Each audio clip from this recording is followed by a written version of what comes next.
કૃષ્ણ જો માતાને સતાવે તો એ નટખટપણું, કૃષ્ણ જો ગોપાઓ સાથે રમે તો એ બાળ ક્રીડા.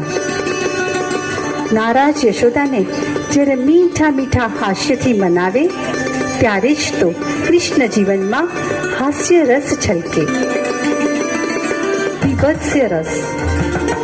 કૃષ્ણ લીલા જે ન સમજાય, કૃષ્ણ લીલા જે ન જણાય, કૃષ્ણ લીલા જે ન પરખાય, તે કૃષ્ણ લીલા ફક્ત હૃદયથી જ મપાય. એટલે જ તો ગેરસમજથી કૃષ્ણ પ્રત્યે વિભત્સ્ય રસ સર્જાય.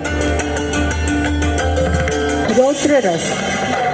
ભરી સભામાં અપમાન જ્યાં અવગણાય, 99 અપશબ્દો અપરાધો જ્યાં માફ થાય, ત્યાં ધીરજનો બાંધ તૂટે ને કૃષ્ણનું રૌદ્ર સ્વરૂપ શિશુપાલ વધ દ્વારા પ્રગટે.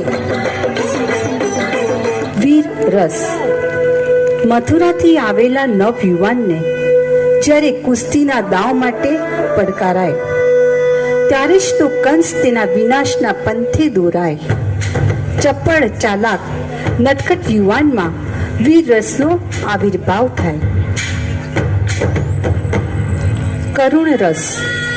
ગોકુળના છેવાડે જ્યાં ગોકુળવાસીઓ છૂટે, માતા પિતાના વાલનો છાંયડો જાણે છૂટે, રાધા ગોપી ગાયો ને છેલ્લે વાસણી પણ ત્યાં જ છૂટે, ત્યારે એ તીક્ષ્ણ મનમોહક સ્મિતમાં કરુણ રસ વળે.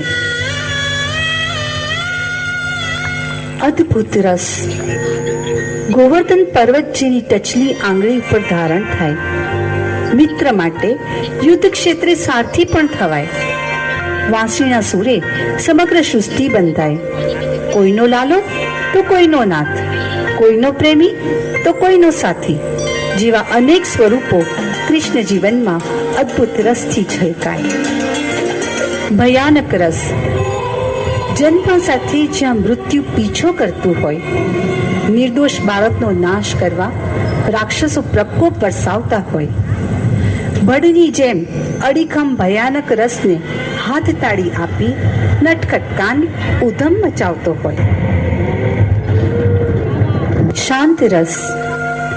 દરેક કઠિન પરિસ્થિતિનો સામનો શાંતિથી થતો હોય, સમાનતાનો ભાવ જ્યાં કાયમ સર્જાતો હોય, તેવા કૃષ્ણના સ્મિત પાછળ સતત શાંત રસની જીવંતતા હોય. શૃંગાર રસ. મનોહર છબી મારા મનોહરની, કાને કુંડળ